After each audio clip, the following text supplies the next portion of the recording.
좀 더 그 상하이의 그 지리 공간을 설명드리자면, 뭐 난징루가 소비 공간이고 푸저우루가 어떤 뭐 유흥의 공간이었다면, 뭐 앞서 말씀드렸던 번드, 와이타는 금융과 무역 상사, 행정, 네, 그렇죠. 행정, 뭐 이런 중심지가 되겠죠. 그래서 뭐 유명한 은행이라든지 또 유명한 건물 중에서 화평 반점이라는 유명한 호텔, 평화 호텔이에요. 예, 뭐 피스 호텔이죠. 그쵸, 그쵸. 네, 이게 이제 난징루의 맨 동쪽 끝에 있는데, 여기가 뭐 최근에 유명해진 뭐 상하이의 유대인 제국이라는 네. 책에 등장하는 사순 집안이 처음에 설립한 캐세이 호텔로 시작했다가 나중에 화평 반점이 되었다가 최근에는 페어먼트 피스 호텔로 그쵸. 이렇게 등록이 돼 그러니까 있어가지고, 페어먼트 체인으로 네, 이제 팔린 거죠. 네. 그래서 그 뭐 한국에서는 사순 집안에 대한 혹은 이런 상하이 유대인에 대한 관심이 굉장히 높더라고요. 보면은 한국 사람들이 유대인 이야기를 굉장히 좋아해요. 네, 특히 탈무드. 네, 유대인들이 이제 경제적으로 성공하고 그렇죠. 또 교육에 집중 투자하고 하고 하니까. 이런 게 한국 사람들과 좀 비슷한 게 아닌가라는 일종의 비유를 하면서 우리도 똑똑하고 우리도 맞습니다. 부자가 될 수 있다, 네, 이런 네. 희망을 갖는 것 같은데, 그래서 유대인 관련된 이야기가 한국에서는 뭐 탈무드부터 시작해가지고 항상 베스트셀러가 되고, 하여튼. 근데 사실 그 사순 집안이 바그다드에서 이제 그렇죠. 이민을 온 건데, 유명하죠. 인도를 거쳐서 인도에서 이제 아편 무역이나 아편 수출을 통해서 그 부를 축적하잖아요. 그러니까 사실은 그러니까 네, 뭐냐고 해야 되나, 돈 버는 데 있어서는 무슨 윤리적인 이런 게 없어요. 그냥 뭐 돈 되면 다 하는 집안이었던 거예요. 근데 그 당시에는 뭐 아편 무역으로 뭐 아, 서양인도 그리고 돈 벌고 네. 중국 그 무역상들도 돈 벌고 뭐 그럴 때잖아요. 그렇죠. 네. 그러니까 아편이라고 하는 것의 해악 이런 것들은 알고 있지만 그것이 어떻게 보면 윤리적으로 문제가 된다라고 했던 거는 아니었던 것 같아요. 그래서 우리가 아편 얘기가 나와서 뭐 좀 찾아봤는데, 음. 영국 사람들이 그러면 자기들은 뭐 아편을 안 쓰면서 중국 사람들한테만 아편을 팔아서 이게 이익을 받나라고 생각할 수도 있는데, 그 당시 19세기의 그 영국 혹은 유럽에서도 아편에 대한 그런 경각심이 그렇게 높지 않았던 것 같더라고요. 그래서 그렇죠.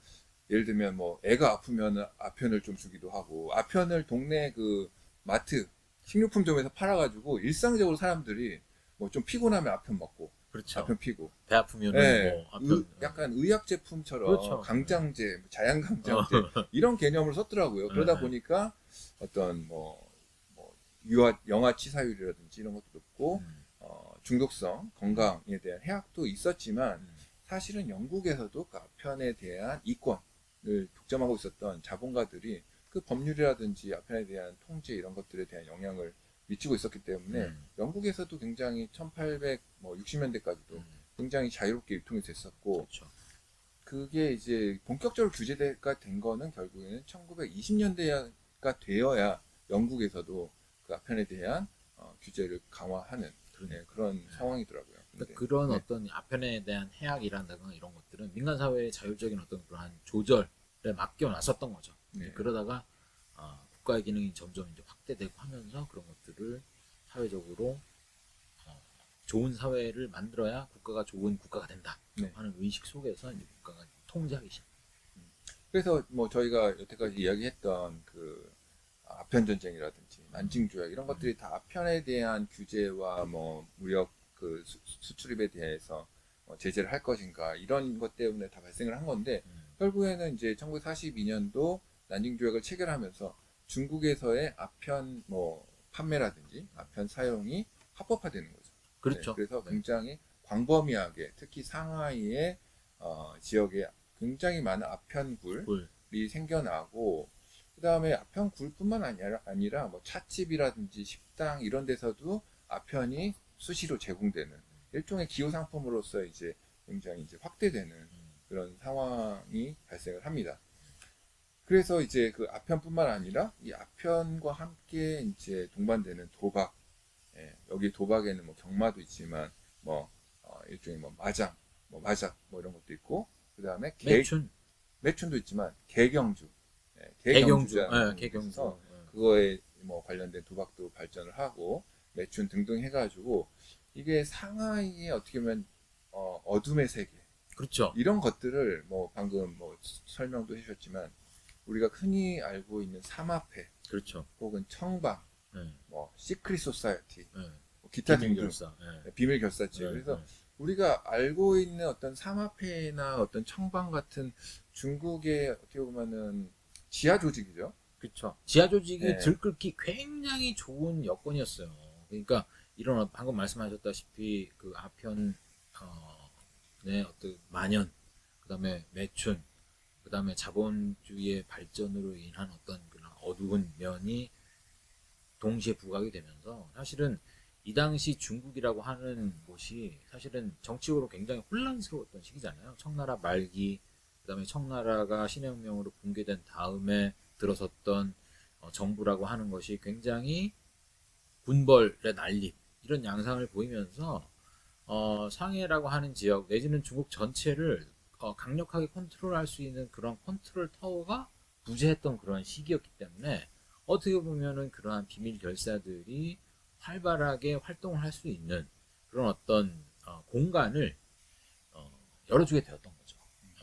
그러면서 그러한 공간들을 잘 컨트롤하고 그 공간들을 주물럭거렸던 게 바로 방금 말씀해 주셨던 사마페라든지 청방이라든지 뭐 홍문이라든지 뭐 아까 얘기했던 뭐 소도회라든지 대도회라든지 이런 비밀 결사들이었던 겁니다. 그리고 정치 권력들도 사실은 이 비밀 결사들과 일정한 커넥션을 맺지 않고서는 정치 권력을 행사하기 어려워요. 그죠? 왜냐하면 이 사회적인 힘을 가지고 있었기 때문에. 그래서 손문 같은 경우에도 신해혁명 할 때에 이런 비밀 조직들, 비밀 결사들과 많은 연관을 가지고 있었고, 그 다음에 손문의 뒤를 이어서 국민혁명을 계속 추진했던 장개석 같은 경우에도 역시 청방이라고 하는 상하이의 밤의 대통령이라고 불렸던 도월생으로 대표되는 그런 어둠의 세력들과 일정 정도의 관계를 맺지 않고서는 맺고 정치 권력을 행사했던 거죠. 네.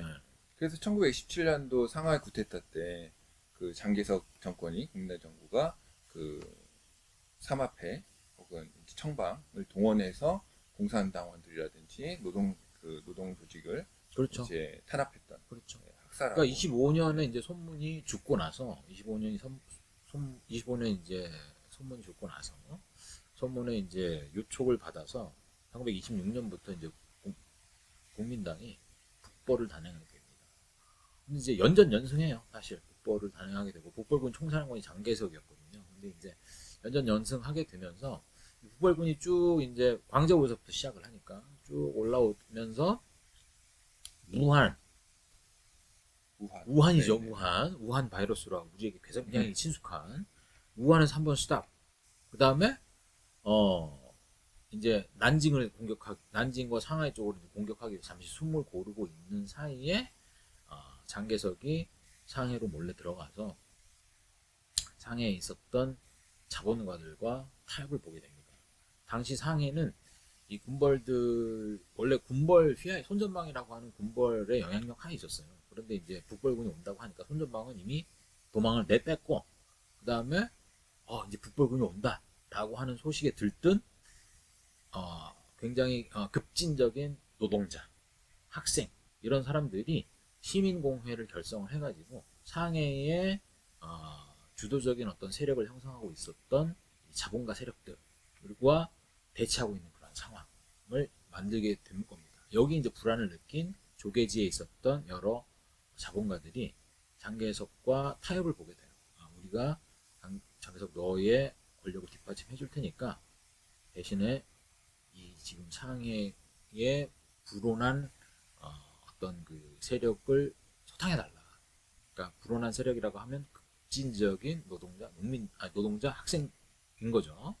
그리고 이제 그 배후에는 이제 공산당 조직들도 있고. 그래서 이러한 타협을 통해서 우리가 이제 4.12 반공 쿠데타라고 불리게 되는데 이제 청방 세력들, 그죠? 청방 세력들 정치 깡패죠. 일종의. 이런 세력들이 이 상해에 있었던 급진적인 노동자 학생 세력들을 일거에 그냥 학살 수준으로 거의 뭐 수천 명이 가까운 희생자를 정확한 통계도 없어요. 근데 뭐 근데 그러면서 수천 명의 네. 희생자를 급진적인 시민공을 완전 분쇄해 버려요. 그리고 이 사건이 굉장히 당시에는 큰 어떻게 보면 센세이셔널한 뉴스였고 그래서 이것을 소재로 프랑스의 이제 문호였던 앙드레 말로가 인간의 조건이라고 하는 소설을 쓰게 되죠. 네. 네, 나중에 이제 뭐 앙드레 말로는 뭐 노벨상도 타게 되지만 하여튼 이러한 일들이 이제 상해에 있는 다양한 세력들에 의해서 특히 어둠의 세력을 중심으로 하는 그죠? 세력들에 의해서 이런 일들이 이제 벌어지게 됩니다. 네. 그래서 그 삼합회라든지 뭐 청방이라든지 뭐 다양한 이름으로 불리우는 이런 비밀 결사체가 어떻게 보면 중국 그 근대사회에서 굉장히 뭐 중요한 역할을 차지하고 있는데, 심지어는 프랑스 조계 같은 경우에는 그 청방의 뭐 지도자들을 경관으로 채용해서 그쵸. 중국 사회의 네.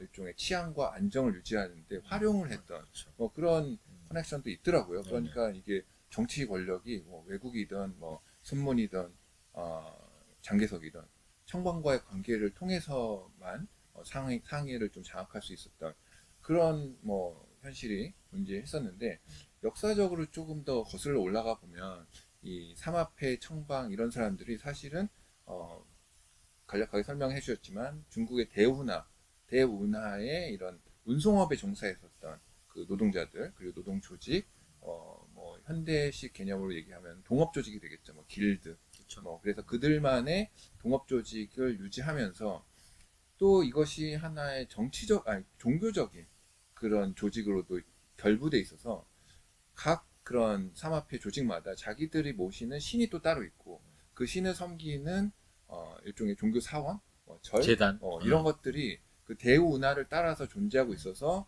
그 절에 모여서 사람들이 일종의 입단식도 하고 그렇죠. 어떤 의례도 행사하고 네. 혹은 우리 멤버가 죽었을 때는 장례식도 그렇죠. 치러주고 거창하게 치러주면서 네. 일종의 그들의 어떤 조상신의 일부가 되는 거죠. 그렇죠. 예, 사망을 했을 때는. 네. 그리고 또 그런 절들이 그런 운하 그 운송을 담당했던 노동자들의 일종의 숙소로 활용되기도 하고, 여러 가지 사회적 기능, 종교적 기능을 가지고 있었던 그런 조직인데, 이런 조직들이 사실은 역사적으로 봤을 때 명확하게 설명이 안 돼 있어요. 굉장히 좀 신비주의적으로 설명이 돼 있고, 아니, 또 뭐, 특히 종교 같은 경우에는 이게 뭐 불교의 뭐 변용 형태인 것인지 아니면 이게 도교 형태인 건지, 이게 종교적 정체성도 굉장히 뭐 모호하고, 그렇죠. 네. 근데 사실은 또 최 교수님께서 이 방면으로 또 전문가 아니십니까? 관련 논문도 쓰시고, 네, 그래서 이거를 조금 더 이해하기 쉽게 중국의 전통 종교와 삼합회 이런 동업 조직이 어떤 관계로 이렇게 유지가 되는 건지 약간만 간략하게 설명해 주실 수 있을까요? 아니 그러니까 이제 국가 권력이 이제 쇠퇴하게 되고 그다음에 국가 권력이 더 이상 사회적인 어떤 연대감을 줄 수 있을 만한 영향력을 발휘하지 못하는 상황 하에서 대안적 권력이 이제 떠오르게 되는 거죠. 대안적인 권력이 떠오르면서 그 대안적 권력이 오소독스한 이데올로기와는 다른 정통적인 어떤 유교라고 하는 이데올로기와는 다른 종교적 이데올로기를 가지고 사회적인 어떤 연대감을 충실하게 북돋아주는 소셜 글루의 역할, 그러니까 사회적인 풀, 사회적인 어떤 구성원들이 서로 연대할 수 있는 그러한 상호 의존의 의존할 수 있는 기제를 제공하는 그런 역할을 했던 거죠. 그러니까 어떻게 보면 계속 그러니까 뭐 종교적 굉장히 그 종교라고 하는 게 불교인지 도교인지 아니면 뭐 변형된 유교인지 잘 모르겠다고 말씀하셨는데 모든 요소가 다 포함되어 있습니다. 모든 요소가 다 포함되어 있고 그거를 그 각 종교적인 요소들을 각 종교에서 가져와서 자기네들의 필요에 따라서 이것을 덕지덕지 붙인다라고 표현을 많이 하는데 슈퍼스크립션이라고 얘기를 많이 하는데 그런 식으로 얘기를 이용을 하는 거죠. 그러면서 결국은 어떤 길드 내지는 어떤 그 조직의 연대감을 북돋는 그런 역할을 하게 돼요. 근데 이제 이 세속 권력이 점점 힘을 얻게 되면 사실은 어떻게 보면 이 민간 사회의 이런 대안적 정치 조직의 힘은 사실은 이렇게 낮아지기 마련이거든요. 그래서 사실은 지금 중국 사회에서 이런 대안적 정치 조직 내지는 대안적 종교 조직 이런 조직의 힘은 많이 약해져 있고 지하로 숨어서 보이지는 않지만 면면이 내려오고 있다. 그리고 싱가포르나 대만이나 뭐 홍콩이나 이런 데서 봤을 때는 그런 조직들의 영향력이 사실 또 상당해요. 뭐 자제공덕회, 대만의 자제공덕회라든지 뭐 이런 가장 뭐 뚜렷한 예라고 볼 수 있겠지만 그러다 보니까 아마 이런 것들이 그 혼란한 20, 30년대 중국 정치판 속에서 이런 대안적 권력들, 청방, 뭐 삼합회, 우리가 안 좋은 점만 부각해서 얘기는 하지만 사실은 일정 정도 대안적인 권력으로서 사회 구성원들의 연대감을 북돋는 어떤 소셜 글루의 역할을 일정 정도 했다라고 볼 수 있는 거죠. 그리고 그런 것들을 우리가 잘 아는 손문, 장개석 이런 사람들로 대표되는 정치 권력들도 이용하려고 했다. 그러면 중국 공산당은 이용 안 하려고 했느냐? 중국 공산당도 사실은 대장정 이런 기간, 그 다음에 정강산 이런 기간에 지방으로 쫓겨나가 있잖아요. 그런 지역 토호 세력들 내지는 어떤 이러한 민간 조직들, 이런 조직들과 굉장히 많은 연대를 합니다. 그래서 이런 것들이 뭐 전혀 이상하지 않다. 중국적 네. 상황에서. 근데 조금 더 거슬러 올라가 보면 이제 대운하의 운송 그 업을 중심으로 해서 상하폐라든지 이런 비밀 결사체가 유지되는 상황에서도 사실은 청 말기에 청나라의 공식 조직인 팔기군들의 그죠. 영향력이 덜 미치는 그런 대운하 그 운송업만의 자치적인 조직들이 존재했었다고 하는 거죠. 네, 그렇죠. 근데 여기에서 보면 사실은 그 팔기군으로 대변되는 만주족, 그 다음에 이 삼합회로 대변되는 한족 세력, 이것이 소문과 결합해서 일종의 신해혁명 과정에서 반청, 흥한, 뭐 이런 개념의 민족주의로 발전했던, 반만 흥한. 민족주의 개념으로 발전했던 그런 기제도 존재했다고 있다고 보시나요? 볼 수 있는 거죠. 있다고 볼 수 있고, 그 다음에 이